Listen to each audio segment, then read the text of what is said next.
Hello and welcome to another episode of the Chrissie Mayr podcast. We are on iTunes, YouTube, Spotify, and SoundCloud. And if you're listening to us on iTunes right now, go ahead and leave a 5-star review. I very much appreciate all of the reviews you guys have left so far. Quick shout out to a couple of my stand-up dates. This Thursday, I'll be headlining the Stress Factory in Bridgeport, Connecticut. And then I'm off to Point Pleasant Beach in New Jersey. I'll be with comedians of the Compound on this Saturday, July 17th. I think it's the East Brunswick Mall. I think it's Uncle Vinny's. These details are all in my website. And then that following Tuesday, the 20th, I'll be headlining Jinx right on the boardwalk there at Point Pleasant Beach. And then I'm heading to New Orleans, August 13th and 14th. I'll be performing at the Comedy Theater down there. It's a new theater that's opened up. I'm really excited to perform there. It's been a couple years since I've been down there. And then back to Vegas, September 10th and 11th with comedians of the Compound. We'll be doing shows at the Plaza Hotel. There is a club down there called the Comedy Works. We'll be performing there with all the boys you know and love from Compound Media. And then I'll be back to Texas September 17th and 18th headlining Hyenas in Dallas. So for tickets and details, go to my website, ChrissieMayr.com. Please and thank you. Quick shout out to our sponsor, Cushy Dreams. If you haven't heard of them yet, I don't know what you've been living under a rock. They're my go-to for all things CBD. They specialize in extraordinary CBD-rich hemp flower, aka bud, in cans and pre-roll CBD joints like I have right here. They come in packs of 5, very tidy, very convenient, very put in your purseable or in your pockets. You can enjoy all the health benefits of CBD without getting high. There's under 0.3% THC in all these products. It's cannabis that ships directly to you. It's legal in all 50 states. Join the men and women who are sick of vapes and gummies and want to smoke their CBD. Looks, smells, feels just like high quality marijuana, and it tastes like it too. They take the artisan approach. Every run is in a small batch, 100% hand trimmed, never machine trimmed. This stuff is super quality. Each batch is slow cured for 2 to 4 weeks to guarantee maximum freshness and preserve flavor and cannabinoids. And best of all, it's grown here in the USA. They come in different indica sativa blends like energy, hustle, relax, create, dream, etc. So go to cushydreams.com, that's Kushy, and get some high quality CBD bud. At checkout, use promo code CMP. You're going to get 20% off every order. Get your CBD and get relaxing now. I should make up my own little song, my own little ditty. All right, I'm excited to have this guy on the podcast today. We met in Vegas a couple weeks ago at what do we call it? Schaefer Fest. It was like a mini influencer festival. We're going to talk about it. We're going to get into it. He is a correspondent for Newsmax. He's a content creator. He's really the next big thing. Big fan of his work. Welcome to the show, James Klug. Hey, thank you for having me, Chrissy. I'm very excited to be on. Also, I wanted to mention you need to come perform in California, specifically Southern California. Why? Because, well, you know, the fans they need this. Or maybe I need this. They need all this and my jokes. I was thinking about doing a trip to LA because I want to like go get nails with Gina Carano or something. And I haven't been there since like last year. I was there. That was like the last show I did. Just about the last show I did before all the lockdowns and shutdowns. Yeah, we got to get you back. So how has California been for you? I mean, I think you told me you're in like a decent part. You're not in like the LA shithole. Yeah, people always like ask me that. How are you in California? You're like a right-wing content creator. We can move on. Next question. No. Yeah, exactly. But they always ask me that, and Orange County, we're red, kind of purple sometimes, but Orange County is pretty conservative, and we have a great Sheriff Don Barnes that you can get your concealed carry weapons permit here, so it's very awesome for maybe women that want to carry and stuff like that. Like carrying a gun in California seems like the craziest thing. Like nobody knows that you can do that. Los Angeles, what, an hour away? You can't do that at all. There's no chance of you getting a concealed carry weapons permit, but Orange County can, so it's pretty cool. Beautiful here. I don't know. It's tough. It's tough. The weather's too good. Maybe if they destroy Orange County as well as like they have done with the rest of the state, maybe I'll consider leaving. But for now, it's a nice little bubble. I don't know.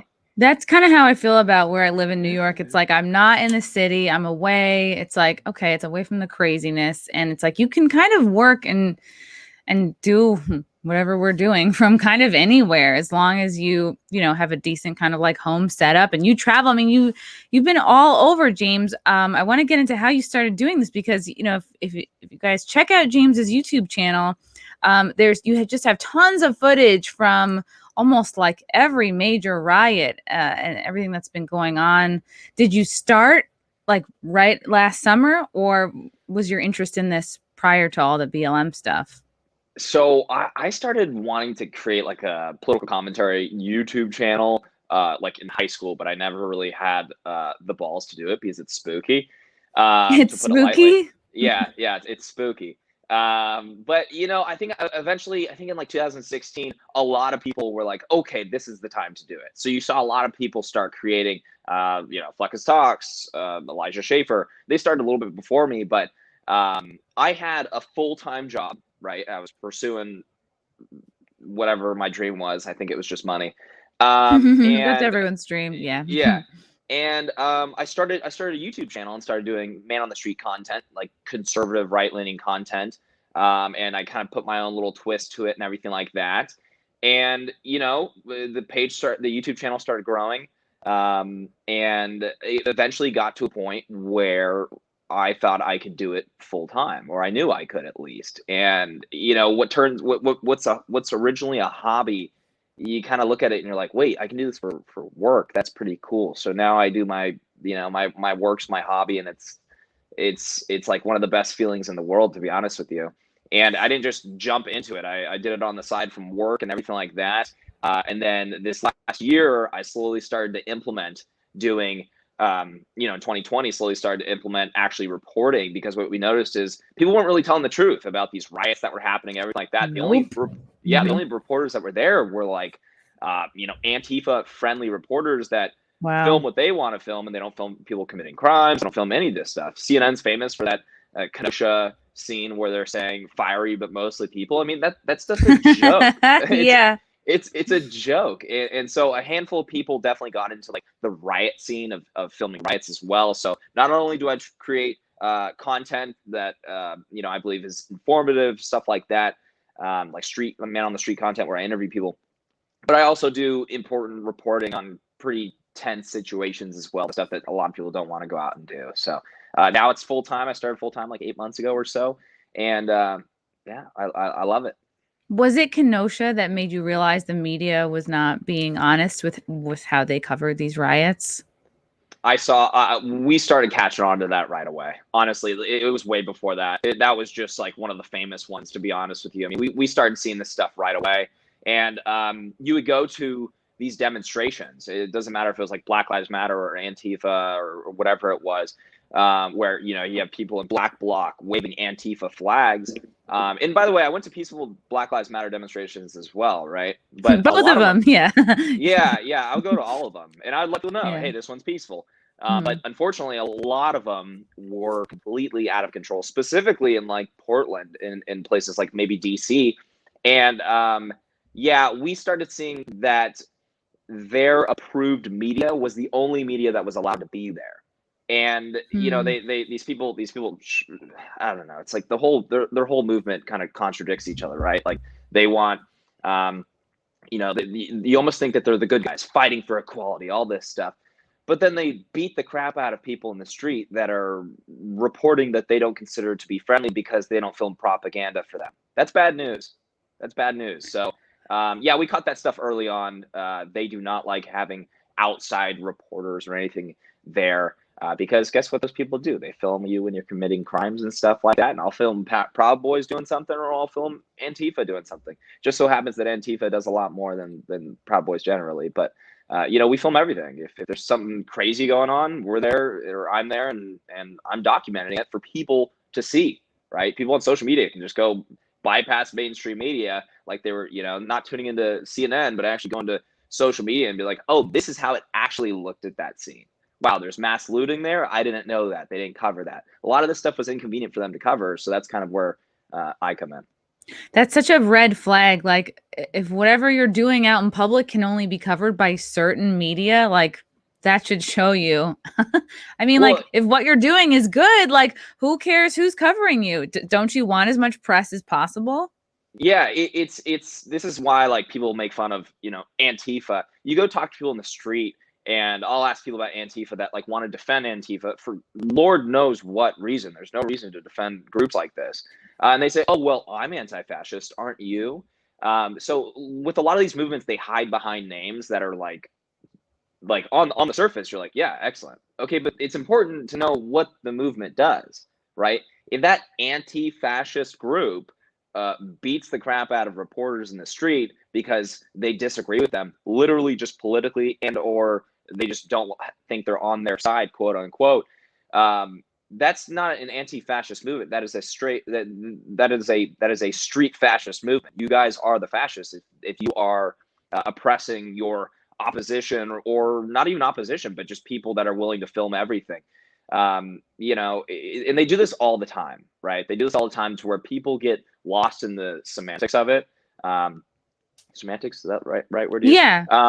People get lost in, like, the name, so people that don't look into it are like, oh yeah, I'm anti-fascist, 100%. And how clever of them to pick, like with Black Lives Matter. Well, anyone who is against the idea, of course, everyone believes Black Lives Matter, just like Asian lives matter, just like puppy lives matter. It's like, if you're clever and you pick a name that nobody can kind of deny, well, then that gives you license to kind of do some other shit too.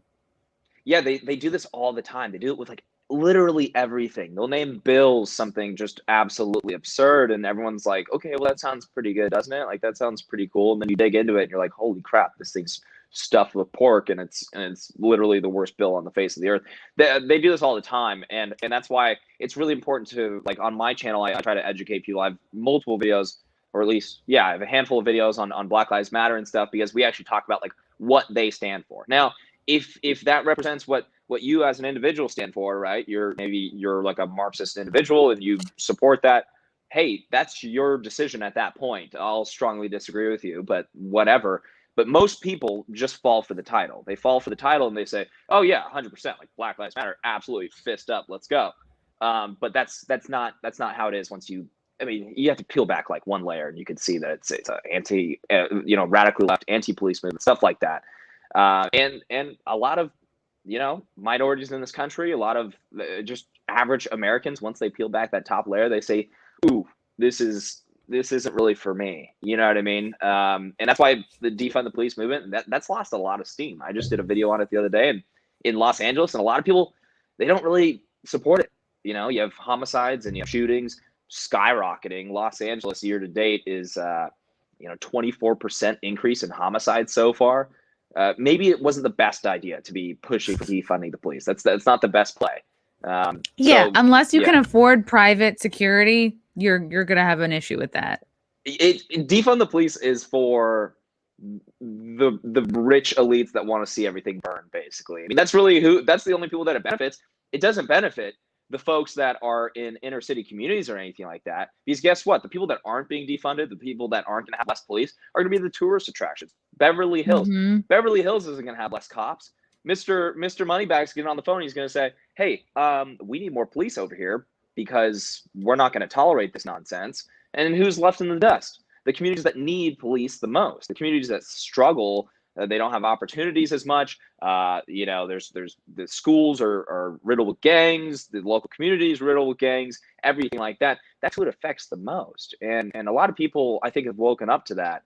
And I think it's kind of blowing up in the Democrats' faces this year. It certainly doesn't have as much support as it did last year because there's so much political pressure last year to where people were just like, yeah, don't shoot me. I agree with you. Like, leave me alone.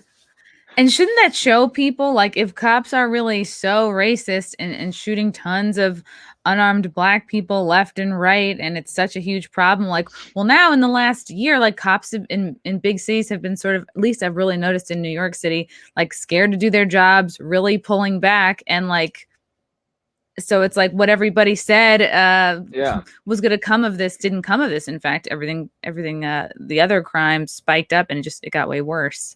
Yeah, there was this video. I forgot. I mean, I'm sure some of the listeners will definitely know, but I totally forgot where it was. But there was a guy that walked out of an apartment building with a gun, and you see in the video, the officer just sees that and says, "I'm out of here. Like I'm leaving. I don't need to deal with this." He runs down the stairs or something like that.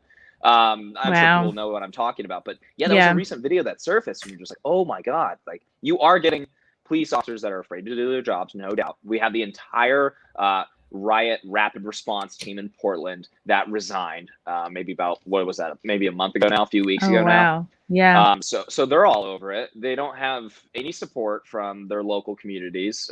In some, of course, police officers do have a lot of support in some communities, but like places like Portland, district attorney doesn't prosecute anybody. It's just a revolving door. It's a total mess. So the officers kind of look at it as endangering their lives for no reason, right? They're making an arrest and they're doing all of that and risking all of that just so this person can just be let go the next day or week or whatever. It's a complete joke. And it really, last year really damaged policing in this country. And the truth is, we can always improve policing, just like we can with anything else in this country. We can improve policing, we can improve military, whatever it may be. But when it comes to unarmed shootings in this country, if you look at the data over the last, let's say, just 10 years, it's plummeted to where we have 330 million Americans. We have 1 million police officers in this country. And the data pretty much just shows statistical outliers. And that offends a lot of people, but it's true. You have like 1 year, like I said, 330 million Americans, 1 million police officers. We have a lot of crime in this country. We have a lot of gang activity. We have a lot of, there's even mistakes. However, mistakes make up the, for unarmed police shootings, it's mistakes and bad cops is the tiniest bit, but Black Americans, I think, last year, maybe 15 unarmed police shootings. White Americans usually hovers around 25 or so. And it usually reflects pretty spot on, actually, if you compare the unarmed police shootings percentages with violent crime arrest percentages, it pretty much lines right up. And, that makes a lot of sense, doesn't it? If someone's being apprehended for something crazy and maybe they're resisting arrest, that leaves room for an officer to, one, screw up, or the person is too violent, because you can do a lot of damage when you're unarmed. Some of these unarmed shootings are people in cars trying to ram police officers, right? So, yeah, we've done a lot of videos on that, just kind of explaining to people, like, unarmed police shootings is low. We can maybe get a little bit lower, but there will always be room for, as long as there are police officers that are human beings and not cyborgs, there's always room for, one, bad apples, although that is the minority in this case. Two, mistakes, that happens. And three, just unarmed police shootings that end up the person's unarmed. Maybe they're on top of the officer beating the crap out of him or something like that. So yeah, I'm not sure how much lower it can actually get, and that's the biggest problem here is folks that see it politically advantageous to bring this stuff up and talk about this stuff. They thrive off it. Every single unarmed police shooting they use to raise money or power grab or whatever it is, or take destroy police departments and make the rest of the community less safe.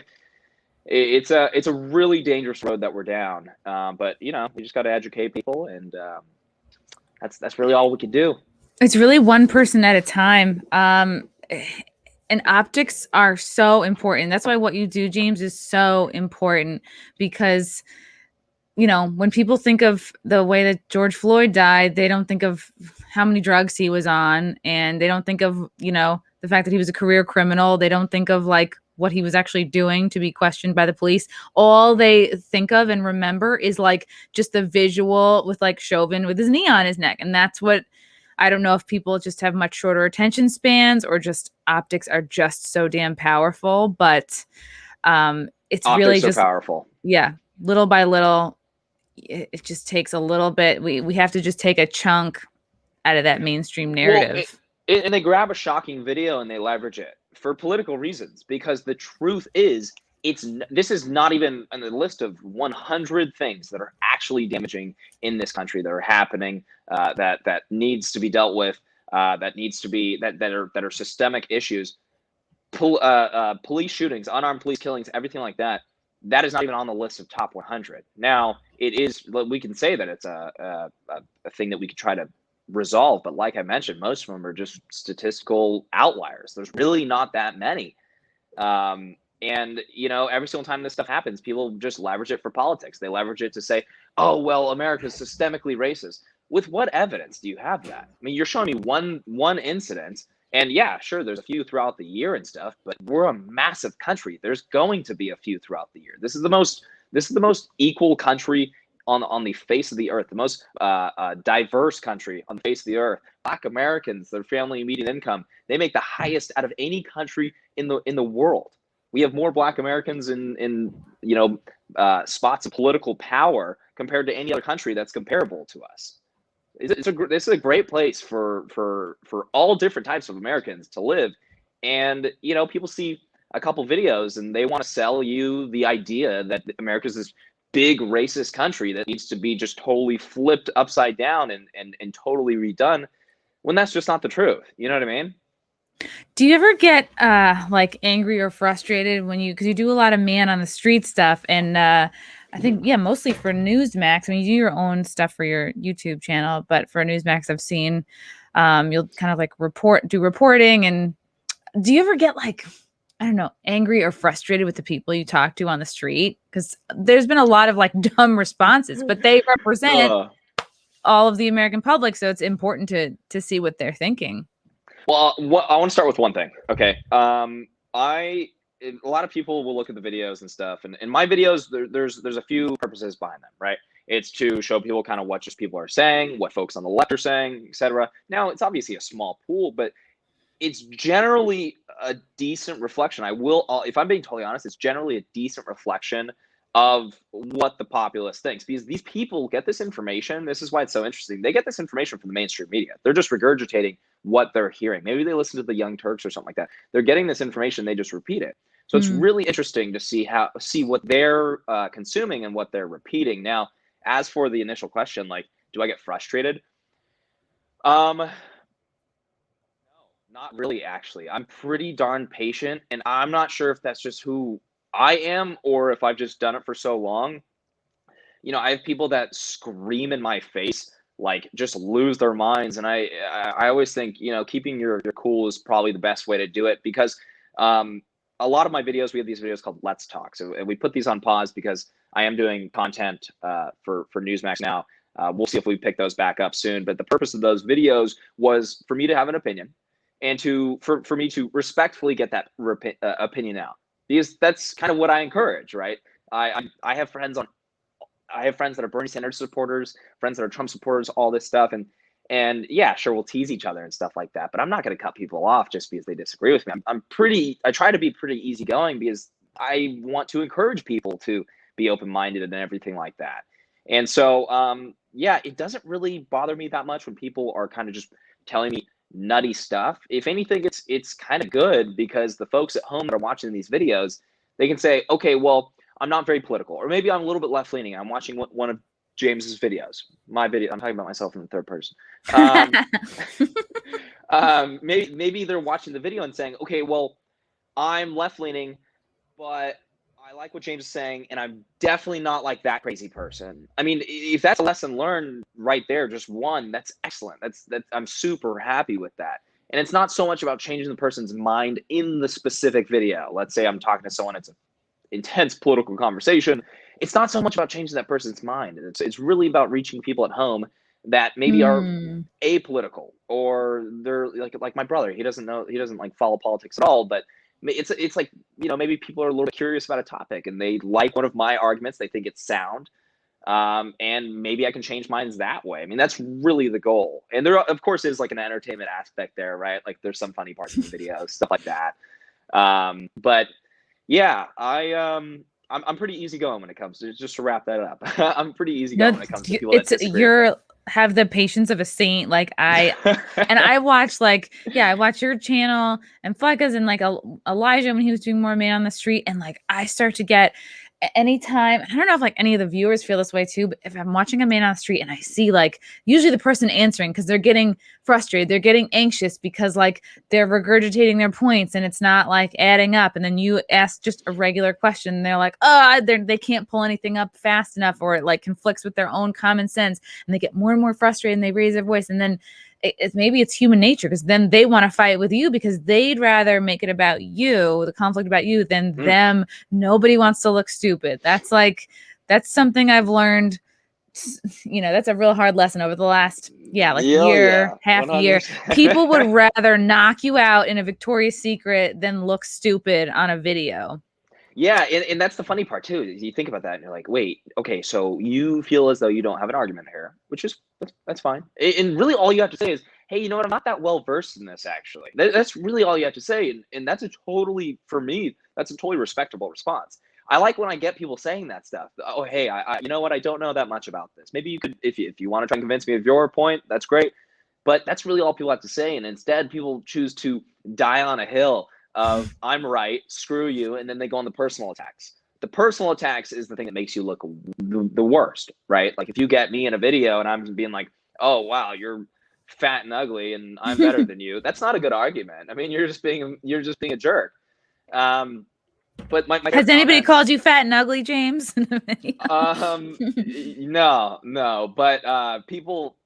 I mean, people say like the craziest stuff. You know what I mean? Like they'll say it straight to your face. It's pretty unbelievable. They'll brag about maybe having a college degree or something, and I'm just like, wow, oh God, I worship you. Thank you so much for your service. I wasted so much money. Stop questioning me. I have a degrry. It's on my wall.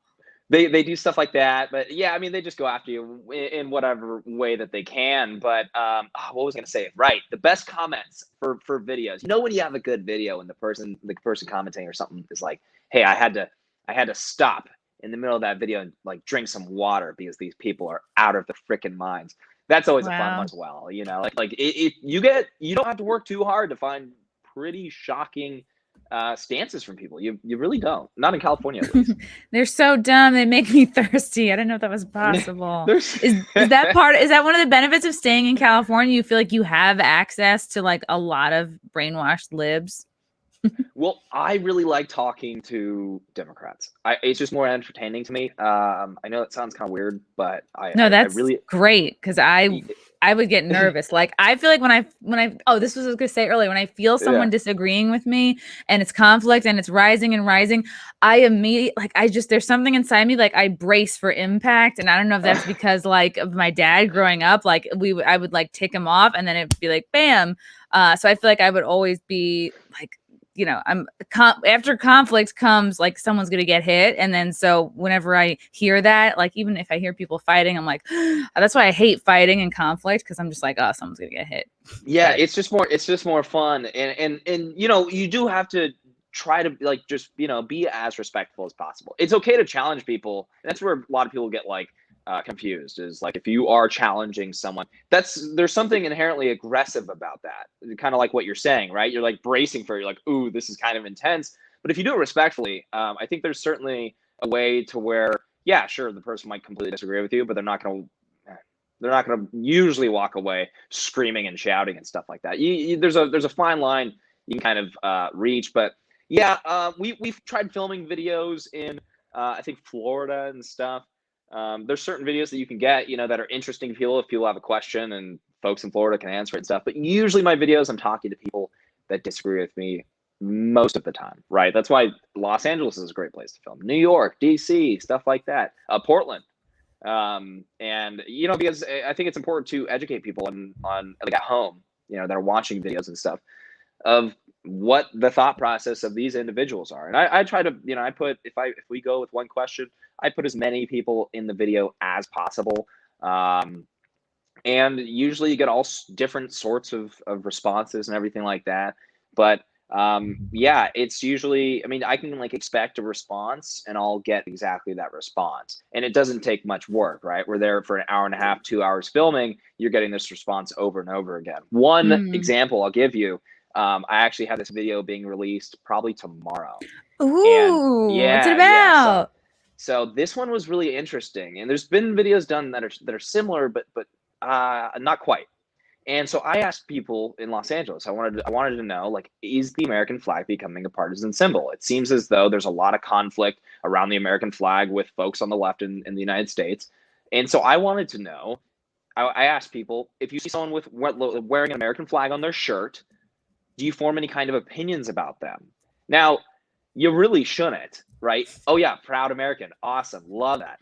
But everyone was saying, oh, Trump supporter, right winger, all this stuff. Wow. How on earth is the American flag becoming such a partisan symbol where I go out for an hour and get 10 responses of people saying, Trump supporter, right winger, oh, it's racist, oh, screw America. It's like, go somewhere else. What are you doing?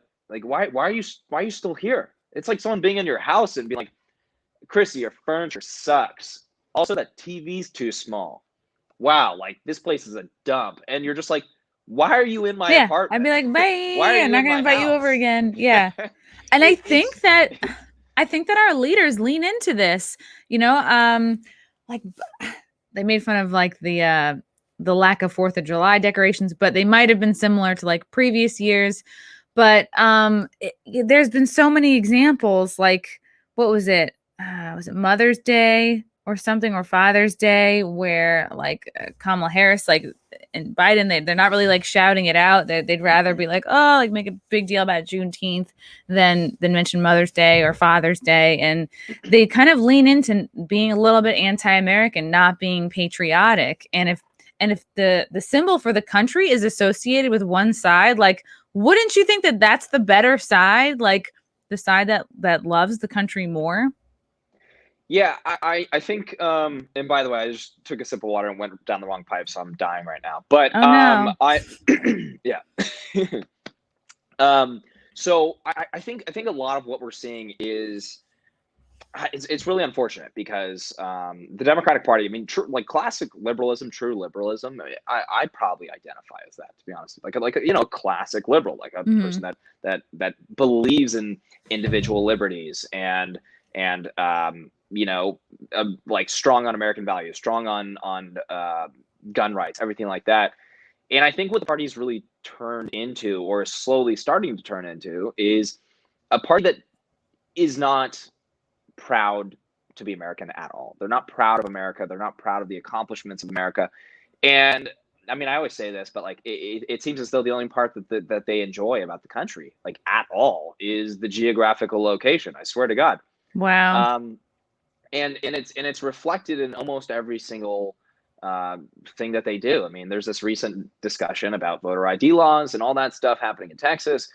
You know, Joe Biden's coming out saying, "Oh, well, this is the worst America's." What did he say? What did he say exactly? He compared it to they're comparing it to Jim Crow constantly. Oh God, well, right. And it's like, you sneaky bastards. It's like, you're just doing this so you can continue to like fudge the ballots. You know, it's like, don't make it everything about racism.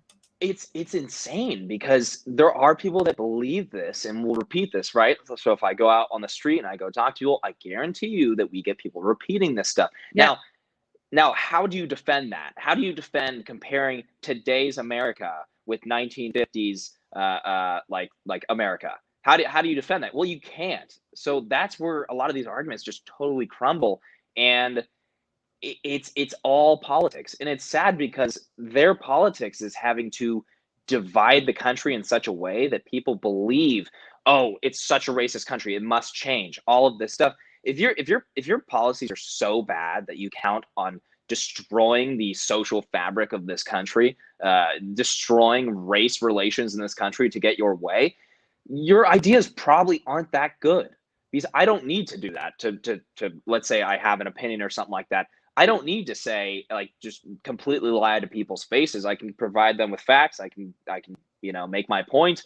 And if they like my argument, they like my argument. But yeah, we're really getting into a spot in this country where it's pretty detrimental to the to our society. I mean, it really is, and unfortunately, their political beliefs rely on completely tearing everything apart.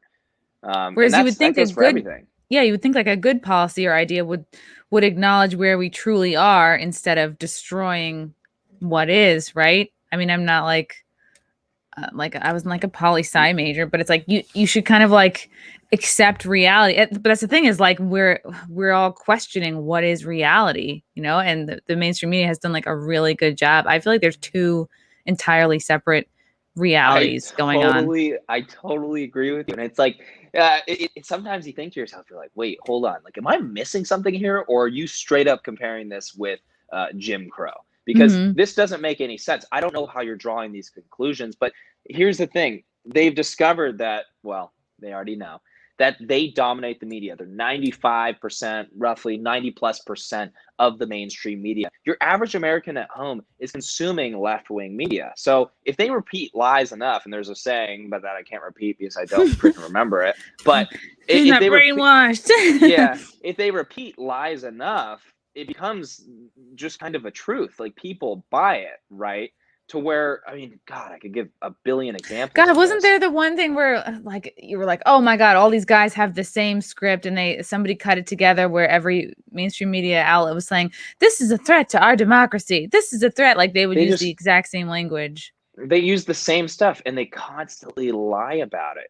And you know, it's actually incredibly effective because they know the mainstream media is there to catch them, right? So they can lie about, let's say, I mean, there's a billion things. I'll pick one. Stop Asian hate. They decided to turn this into a white supremacy thing. Stop Asian That hate, lost right? steam quickly. Yeah, and why is that? It's because I think a study showed 90 or so percent of the hate crimes against Asian people were minorities in like inner city communities. Now, um, that needs to be dealt with, and the facts matter in these situations because how do you solve something if you're just lying about it the whole time? But they wanted to pin it on white people. They wanted to, oh, racist white people destroying the country, all this stuff. And it was repeated over and over and over and over again. And it did not matter that it wasn't the truth because it was their truth. And that trumps the truth. Their truth trumps the truth in the media. And they know that they can get away with it for as long as possible. So for right now, they're saying this is the greatest attack, on our country since the Civil War or something like that when it comes to Hmm. voter ID laws. And you're like, am I missing something, or are you guys just losing your minds? Like, it's none of it makes Yeah. any sense. But if they continue to lie about it, they feel like they could just hammer their truth down in your head because eventually people are going to believe it.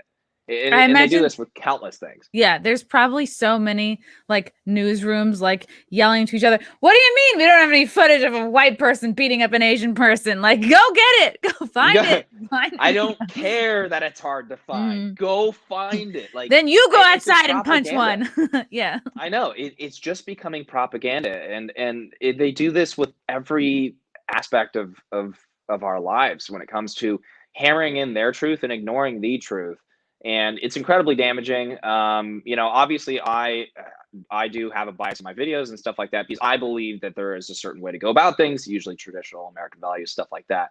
And big believer in that good old trusty Constitution, but.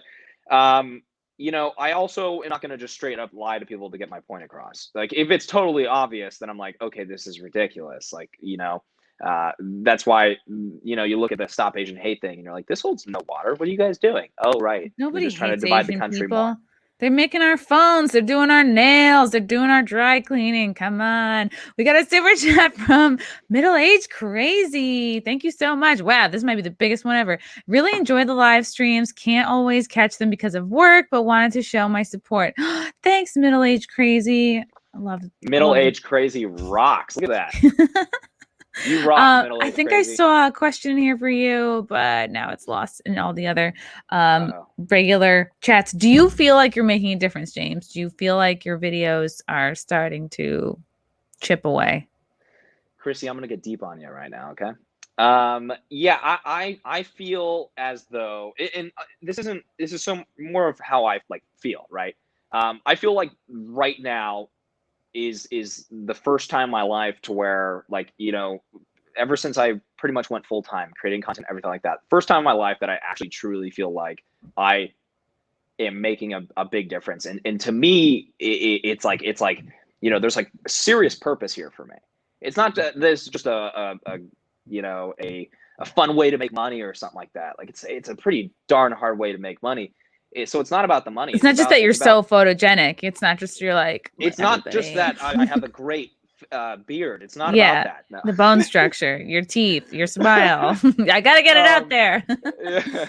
No, it's not about me. It's about the message, and it's about educating people at home. And you know, we have seen the videos grow to more and more views. Recently, I joined on board with, how do you say that? Joined on board with Newsmax. Yes. And now we have a segment that we're releasing here kind of shortly, to where we're just trying to reach as many people as possible with these videos. Some are fun, right? Some are fun. Some are just like political entertainment. Others are a little bit more useful and like, you know, educational, stuff like that. And yeah, I mean, I have students reach out to me that say, hey, I watched this video and you cited all your sources and I used it for my debate class or something. That is so cool. I love hearing that.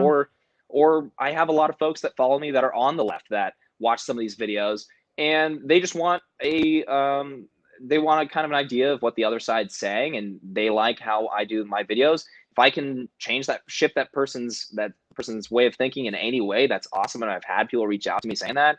And you know, like I said, it's not so much about changing the person's mind that I'm talking to, right? It's really about folks at home learning and being like, oh wow, I didn't know that. Maybe James has a point here or something like that. And you know, I don't have a estimation of how many people that's happened to, but I'm sure it's a handful. And if that's the case, I'm proud of that. Honestly, I really am. Good. So, yeah, that's what it's about to me. You went to the border a couple months ago. What made you want to do that? Were you nervous? Okay, so I've done videos in the past talking about border under Trump. Mainly my argument revolves around the environment that it creates. I mean, it's disgusting. And you have conversations with people that know all about this stuff, and they'll tell you, I mean, you know, you have children that get tossed over rafts because they're inconvenient, or maybe they're crying and the coyote doesn't want to get caught, so they just toss them in the water and they drown. You know, 3-year-olds, because they're inconvenient. You know, these people are products that are being brought across the border. They're quite. It's a very lucrative business. You know, smuggling people across the border. It's a very lucrative business for cartels. You know, African immigrants they're charging them like $20,000 or something. Your average Mexican, I forgot exactly what it is. I think it's around 4,500 or so. What? But wow. Yeah, and they're generating. It's like somebody's life millions. savings. Yeah. Oh yeah, they're generating. Oh yeah, it's life savings for sure, and they're generating millions per day, I believe, for sure millions. But and it's these people are being treated like not even as valuable as cattle, honestly, to these cartels. I mean, they treat them like absolute dirt. Once they have them across the border, they'll throw them over a border wall or a fence. It'd be a 3-year-old getting tossed over a 20-foot fence, something like that, because they just don't care about them. They're getting their money, they got their payday, and they don't give a crap. A lot of these kids, they'll be used for drug smuggling, they'll be sexually abused, they'll be physically abused, etc. So I decided when they got rid of, or when they re-implemented catch and release, which is the biggest joke ever. And catch and release, for people that don't know, is literally you get caught and then you get released in the United States and it says, hey, come back for your court date. What a joke. And so when they re-implemented that under Biden's administration, I decided to go down there because numbers started skyrocketing, right? We're talking about 20-year highs month after month of illegal crossings into the United States. And these people are not, the overwhelming majority are not afraid to get caught. They go straight to Border Patrol because they know that's their ticket into the United States. They have nothing to worry about at all. In the Biden administration, they lifted all of these policies, the Trump era policies, that started to get everything under control in 2019 and then 2020. it was really getting under control, and it was really working. We didn't have people seeking asylum at our border. They were seeking asylum like in Mexico, the remain in Mexico policy. So we didn't have swarms, hundreds of thousands of people. We didn't have swarms of people coming up to the border to seek asylum. They had to do it elsewhere, which totally keeps our border under control. And yeah, we're seeing 170,000 plus migrants show up per day that are illegally crossing into the United States. Keep in mind, generally speaking, if you want to seek asylum, you go to a legal point of entry. They just walk straight into the country. And so I went down to Texas, and you stay up till 4 a.m. at night, and you're seeing caravans of 150 plus people just casually walking into the United States. Now, Wow. It's shocking, and this is another thing that I kind of gravitate towards this type of reporting. This is another thing that the mainstream media is completely ignoring. Like, oh, hey, don't worry about it. There's only 170,000 people coming across. Yeah, I've seen you and Savannah Hernandez. I don't know if you were there at the same time, but like you guys are the only two people I've seen. Yeah, there's a hand. So there's Julio Rosas, there's George Ventura, there's Anthony Cabasa. Those are a few names that people can check out if they want to see great reporting on the southern border. But yeah, Savannah went, I went, and just kind of showing America what is going on down there, what's really happening. And what's really happening is a small city is coming across illegally into our country every single month, 170 plus thousand. That is insane. I don't know what school districts these kids are going into. I don't know. It's. I mean, everyone's pretty much the majority of these people are being let into the country. It seems like an odd thing to accept after 2020, where low-wage workers largely got affected by COVID lockdowns. Right, that was the majority of people that got affected. Well, where are these people going to go work, right? Because we have a bunch of Americans that lost their jobs, a bunch of Americans that still aren't working, and then we're bringing in 150,000 plus a month of illegal immigrants that they're presumably going to be taking positions that are low wage earning positions. It's just the biggest punch in the face to Americans and low wage earners all across the country. You bring in, and maybe it's beneficial for corporations. Hey, great, more cheap labor. They don't care. They don't care that they're destroying those lower wage jobs, maybe for high schoolers or people like that. And it was certainly something to show to the American people, get it out there. And most Americans don't support this. For some reason, it's just kind of elite Democrats that are it's always chasing like America last policies. So it's like anti-America elite Democrats and maybe pro cheap labor corporate Republicans that support this stuff. Most Americans do not support 170,000 plus illegal immigrants coming into the country per month. That's insane. It's like, and why do they tend to vote Democrat? Just because that's who's going to give them I don't know, the benefits, I guess. I think Democrats have largely done and by the way, I'm not sure, like when these people they know, the Hispanic community largely votes Democrat. We do have media outlets that are catching like what do you call it, gaining ground. El American's one of them. Anthony Cabasa, one of my very good friends, works for El American. That's a conservative news outlet, Hispanic, news outlet. They do Spanish, and they're tackling what is it? Is it Univision, and what's the other one? Oh yeah, Telemundo. Yeah, and so they're going after Telemundo, because keep in mind, in this country we have Telemundo. Telemundo is incredibly, for people that don't know, Telemundo is incredibly far left. It's like a MSNBC for the Latino community.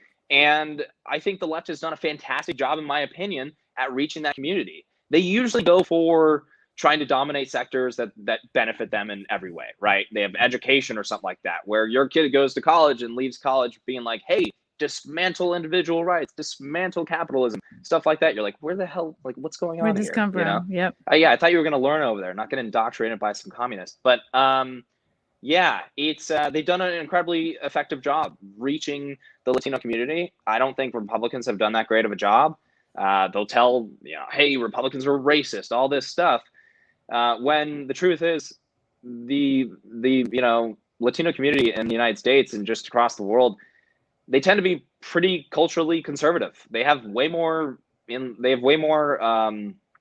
The values align more religious, more like they care way about more family. in common with America's right wing. Way more in common. And I just think that the Republican Party or conservatives just haven't done that good of a job reaching them in general. I don't know.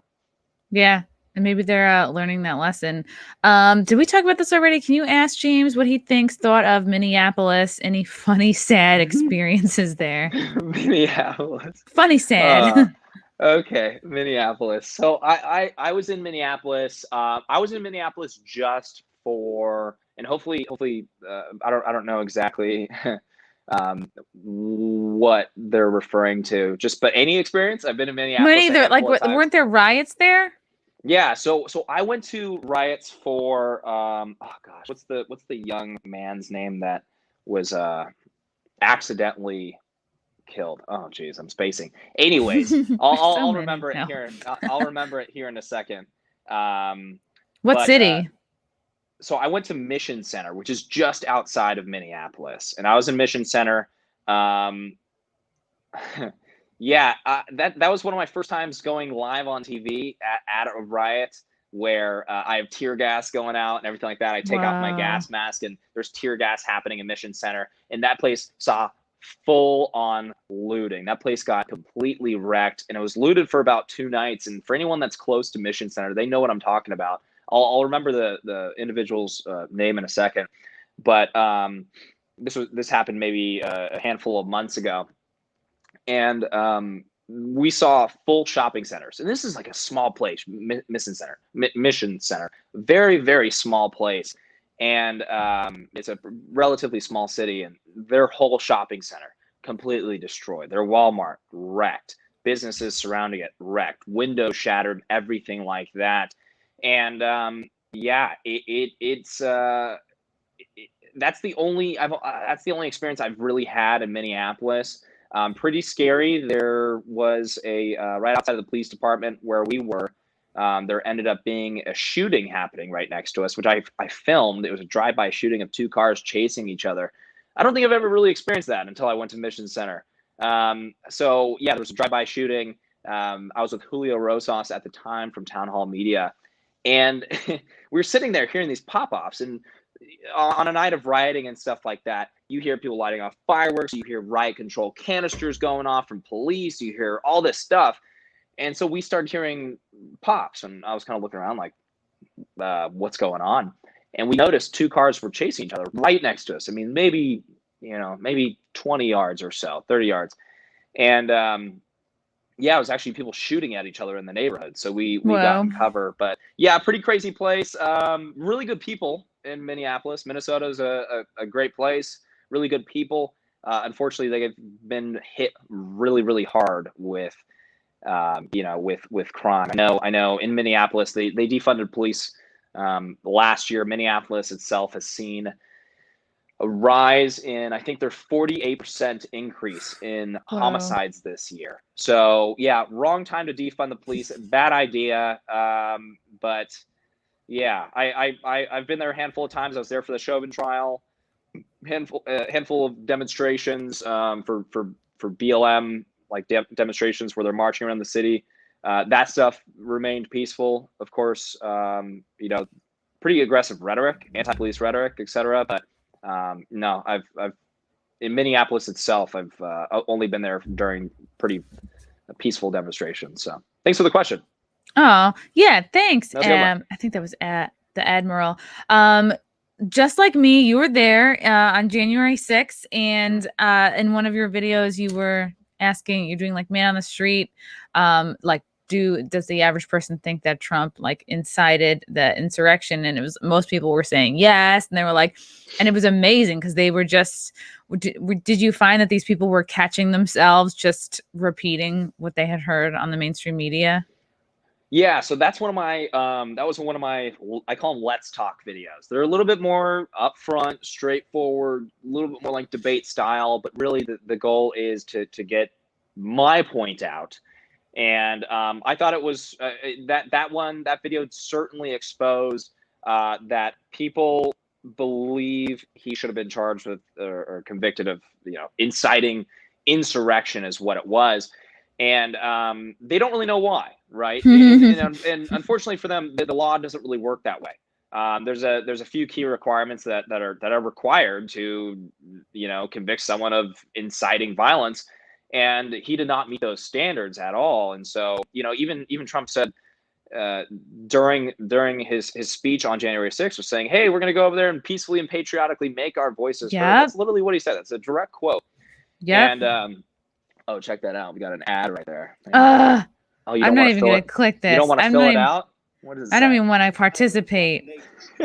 This guy was so passionate. Okay, but here's the crazy thing. So this guy right here, that turned out to be a teacher. Of course it did. Yeah, of course it did. So that turned out to be a teacher from the high school that I attended. I was not aware of this. And this video started going, it started making its rounds around Southern California and stuff. And parents were livid because this guy was look at all his views. Oh, how you doing? Pretty good. Yeah, like over 59,000. Yeah. That one. Yeah. You're like, I can do better. Aw. Yeah. But that guy was one of the least pleasant people I've. Remember we were talking about, hey, do people ever get on your nerves? He was brutal. He was so incredibly rude. He's insufferable. Yeah. And when I discovered that he was a teacher, I never released his name, but I did let local people know what school he taught at. One reason why I did that, and that was maybe a controversial thing that I did. I didn't release his name or anything like that, but I wanted people that send their kids to these schools to know who's teaching their freaking children. And I'm sorry, but the left does not just get to absolutely dominate education in every aspect of education and not be challenged. It's like you guys go so far. This guy's a straight up Marxist that was saying he wanted to see Donald Trump naked on an island. What did he say? Like starve and die. We can listen. Stuff. Here we go. Naked on this island, and we would get Hold on, what a psycho. Credit card. He wouldn't be able to go shopping. Take his credit card. Naked on this island. How is this his first thought? To watch this pusillanimous piece of die. Okay, well that's aggressive. And your fantasy of Donald Trump another time. What's going on, everyone? James. Oh my God. Okay, one quick note. This went over my head at the time, but he said take away his credit card, no shopping, put him on an island. Why is there a mall on this island? That's why would we do that? Yeah. Why is there a mall on this island that this man is placing Trump in his fantasy? That makes absolutely no sense. But this guy, oh my gosh, he was just so brutal the whole time. And so I let people, see that were local and stuff. And it sparked a lot of outrage. I knew he was not going to get fired because I know how that stuff. I know how the school system works and whatnot. But I didn't want to let teachers know. And it's so funny. I got so many people. Oh well, cancel culture. The right. You're trying to cancel him. I never called for him to be fired. No. And it's so funny because they will allow these crazy people to teach your kids, and they don't care because that person's on their side, regardless if they're Marxist or how far left they are. I mean, these people are just like in the sky with how far left they're becoming. And if you challenge that or you call it out, they go after you. It's like, you're going after me when this guy's talking like this, and this guy teaches children. We're talking about high school. We're talking about young kids. Like, this guy teaches children, and you're going after me for exposing him or calling him out. There's this meme that I saw a long time ago, and it's like I think about it all the time. You ever do that? You think about like a meme all the time? All the time. All I do is think about memes. It's amazing. And there's this possum in a trash can, right? And he has his head out of the trash can, and the caption is, "Don't touch my garbage!" ! That's literally what I feel like they've done that with these totally insane teachers. It's like, hey, that's my garbage. That's my garbage. Do not touch it. And it's like, you guys can't just take over the entire school system, implement Marxist ideas, indoctrinate children, and do that without being challenged. They're drunk with power. That's not how it works. Sorry. The more teachers I meet, the more I'm like, oh, you guys love power. You love having the final say. You love being able to tell people what to do. It's like, Also, let me clarify, because there's going to be teachers that are watching this that are going to be like, screw you, James. I'm a good teacher. Yes, there are great teachers out there. I have a lot that follow me, and I love you guys so much. I'm sure a lot of you guys, I'm sure, Chrissy, you have a lot of teachers that follow you. oh yeah, my However, sister's a teacher. love that. But most teachers will probably 100% of teachers that are conservative will certainly say, yes, I'm outnumbered. I'm surrounded by lunatics. I hear these stories all the time. So that's why I'm so confident in saying that. Yeah, they feel like they can't, like it doesn't matter what they say because they're just, simply outnumbered. Let me see if I missed anything interesting this guy said. Insurrection on She's January 6th. so bad. Did, and if you don't believe it, then you're brainwashed. You're an Wow. idiot. So where did he It's call so much for them to go and projection. do that? Where did he call for them to breach the Capitol building? Oh my God. No, just tell me. Oh my God. And an ad. Yo. It's all right. Epic Times. We'll let it stay. I'm Okay. just thankful to be monetized. Maybe we should agree on the definition All right, of this is this insurrection, guy or do you again. know- I really just loved what do you this know one if you agree guy. with this I'm going back to These him. are two completely different things. He told them Yeah. to go to the Capitol. Okay, to peacefully and patriotically make their voices heard. No, he did not. Yes, that's What a quote from him. fucking You're asking idiot. questions, but then you're arguing with my response. He said it was going to be Point wild. of that. He said it was I gonna thought he was be gonna wild. hit you. What did he mean by that? How is that? How are you just chalking that up to incitement of violence? I To didn't incite, you have to encourage people I to said he engage in incited unlawful the behavior. insurrection. I did not say he incited violence. An insurrection I is a think that was- I violent think that was uprising up against to- government. Not necessarily. Absolutely. And like you were saying, Yeah, it's no, just, it's not a violent uprising. Like, what do you mean? It's literally the definition. it's like so hard to watch. They just like contradict themselves over and over again. Why do you think even now, like 6 months later, January 6th is still such a hot topic? I just did Megyn Kelly's show. It came out on Monday. It came up in our conversation. I was like, hey, I was there. From what I saw, it was pretty chill. And of course, that's what like all the news outlets isolate. Like it's me saying that January 6th was pretty chill. But like if I hadn't seen any of the photos or video footage from my perspective, it was, I didn't see any of that stuff going down. So I don't know. Okay, why is it still being talked about? It's because it's the only right-wing riot that's ever happened, and that's all they needed to fill their headlines. There's no more Trump. Their chew toy is gone. COVID's, people don't really care about COVID that much. That chew toy is gone. However, they are trying to revive it. I don't know if you've Oh, the seen it. variants. Oh Yeah. my gosh, they're like money. Yep. But their chew toy's gone. Their doll that they beat the crap out of is gone. And January 6th is that new one. I mean, there's headline. It's still making headline news. January 6th. Like, who doesn't know almost everything about January 6th? I mean, one thing, there's a handful of things that should be investigated. I think either the government dropped the ball in every way, shape, or form, or it's some sort of sabotage plan. I don't know what it was, but with National Guard not arriving. I mean, they arrived at like 6 p.m. at the Capitol building.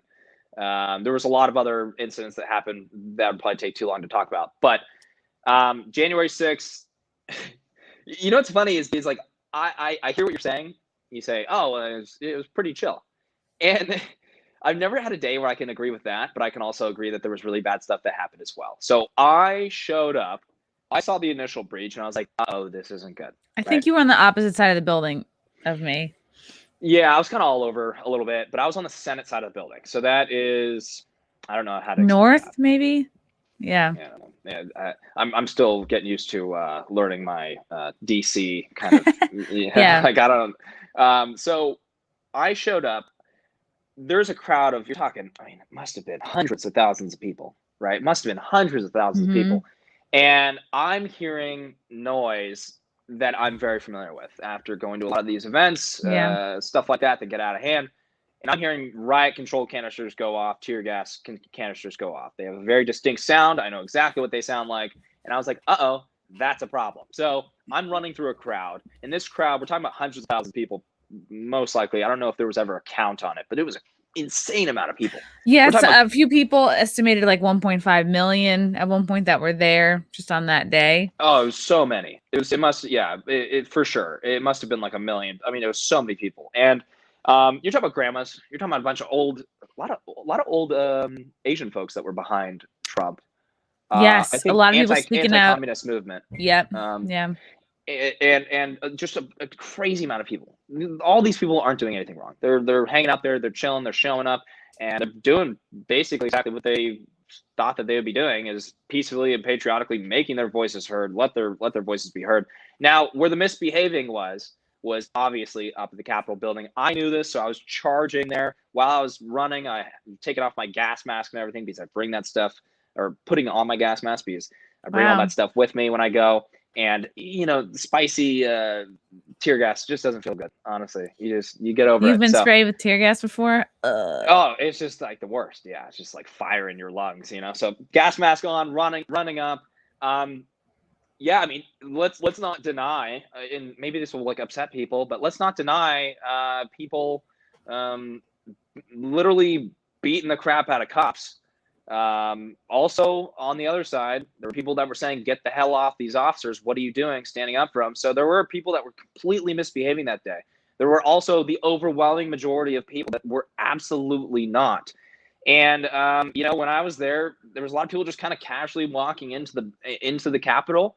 But then on another part of the Capitol, there would be like a battle with police with a few a handful of bad apples. It's the most confusing day to explain ever because I was there. I was filming it. I was filming them breaking into the Senate side of the building, full on breaking the doors. Right. Wow.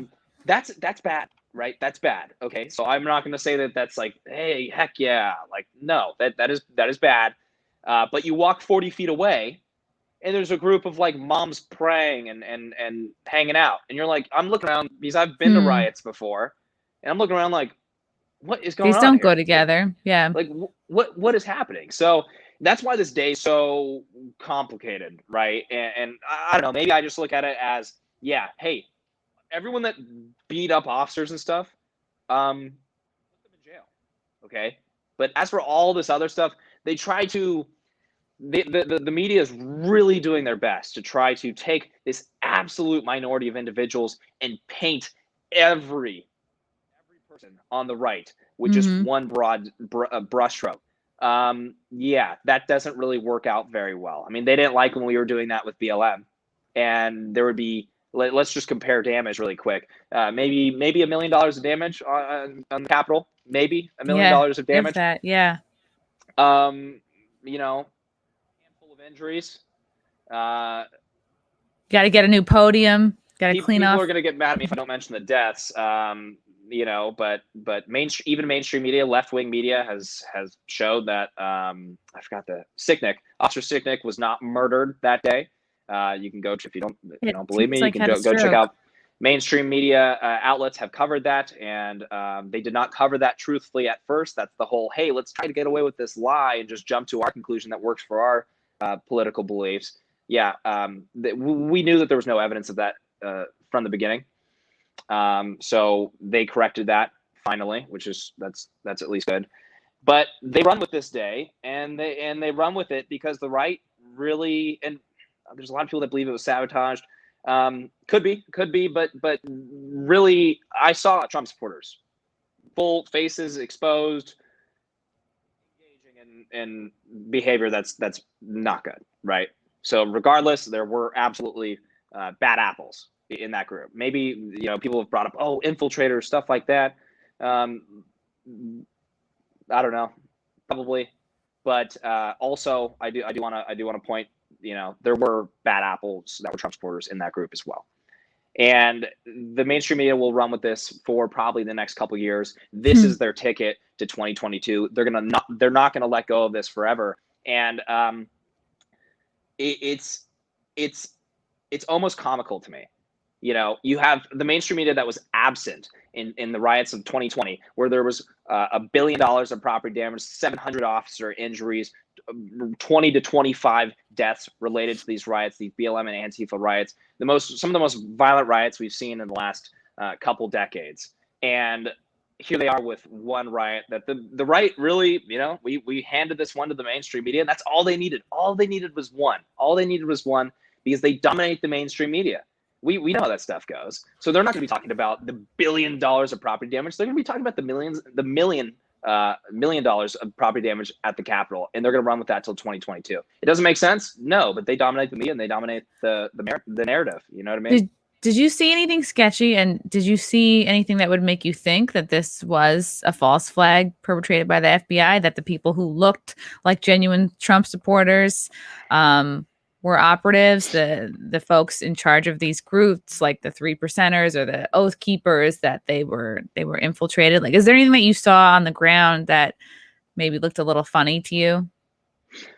Well, I think a lot of the funny information kind of came out a little bit after, because I was there. And by the way, like, because I know people might get upset about maybe like, oh, there's definitely Trump supporters there, because we're not talking about what your question's about. So thanks for bringing that up. But I think it's really hard to say, because the FBI knew about this in advance, and they didn't bother, getting Trump involved or notifying anybody. They didn't bother doing any of this. So there was no security, and it was a planned march point for they called for long additional time. security, and they were rejected. Pelosi rejected that. They called for there was countless screw ups, and I'm going to use the word screw up because either it was a screw up on literally like 4 different levels of government.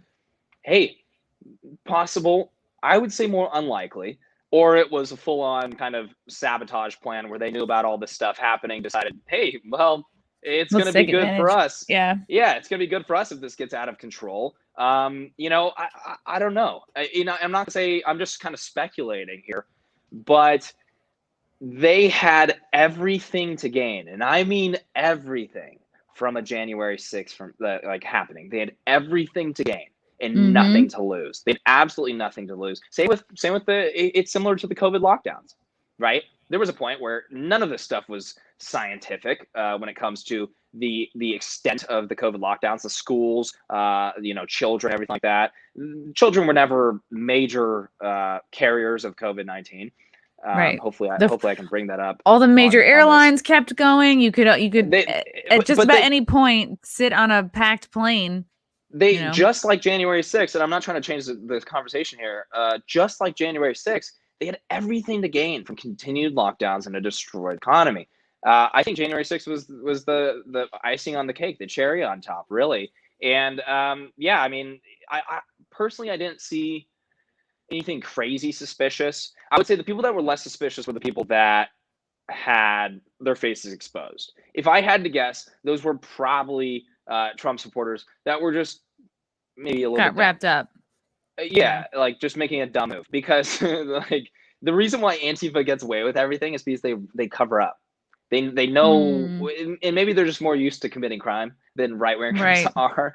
They know they're going to do something bad, so they plan. Yeah, and by the way, I do not think that just walking into the Capitol building is something that should be, oh my God, it's the biggest attack on democracy since like slavery. Like I don't know, like that's absurd, right? I would see a lot of people just casually walking in on one side of the building, like I said.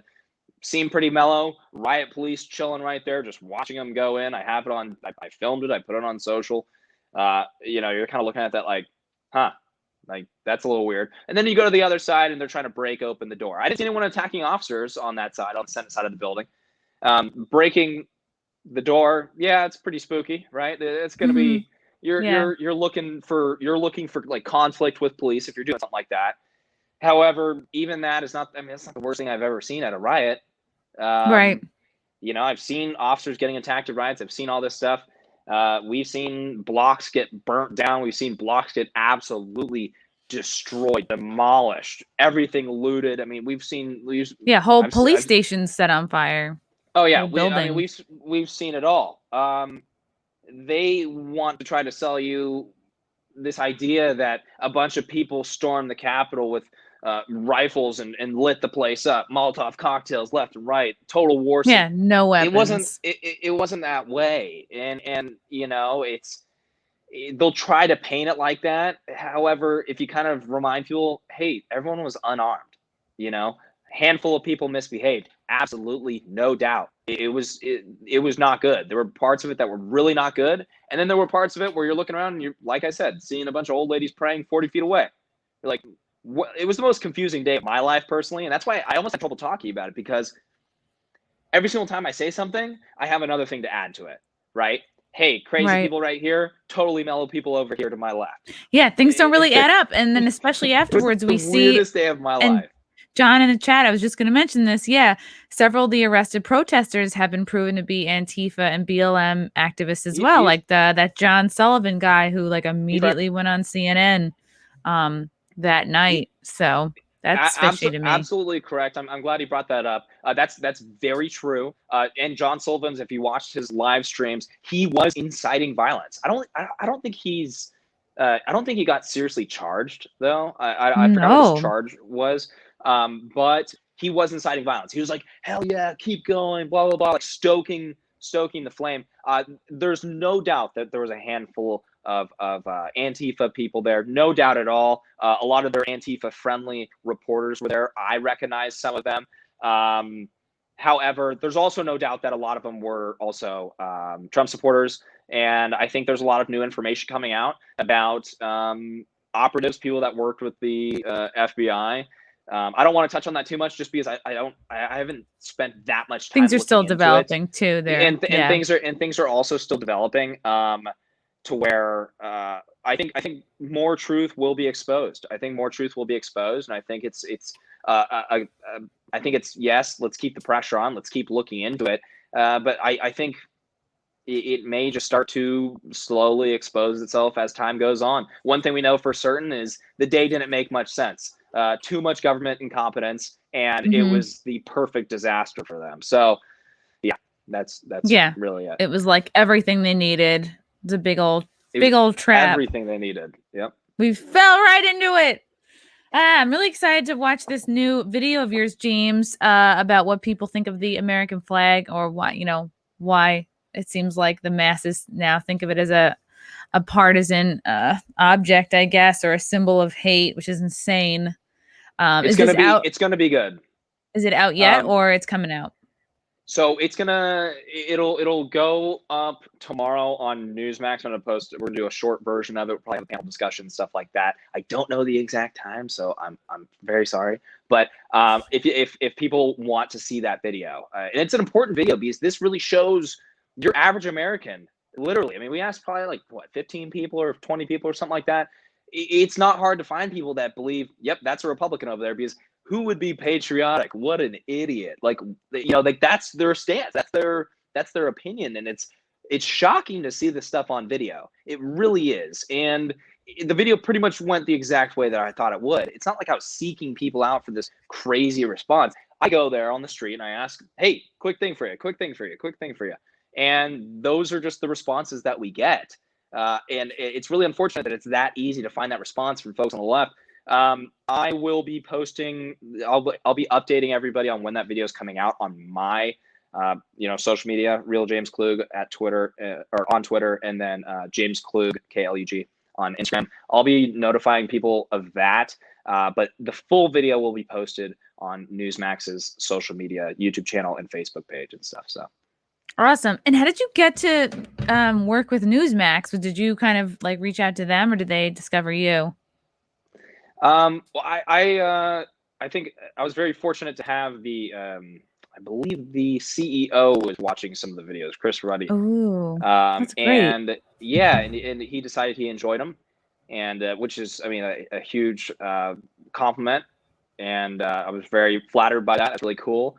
And they had reached out to me early on to just get some of my videos on TV and stuff, and obviously that's a cool opportunity. So originally I was a correspondent. No, I'm getting this wrong. Words are hard. I was a contributor. Okay, whatever, same thing.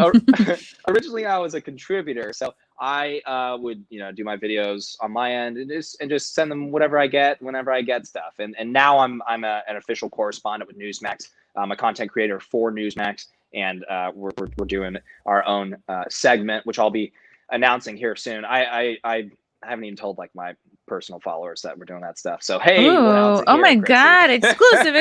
Hey. Pew, pew, pew, pew. James, yeah, everybody go follow James, follow his YouTube channel. I will have all of his handles in the details below. Yeah, thank you for coming on and chatting with me. It was great to meet you a couple weeks ago. Hopefully we'll bump into each other again or at a riot or something. No, I probably wouldn't go. I don't want to get hit. I'll invite you to a riot. You know, it's a great time, really peaceful. Yeah, Or just mo- a it'll mostly be- peaceful one. Yeah, it'll be a mostly peaceful riot. That's when I'll invite you. Yeah. that sounds good. James, thank you so much for coming on. Chrissie, thank you so much for having me. Really appreciate it. This is great. Bye. Bye.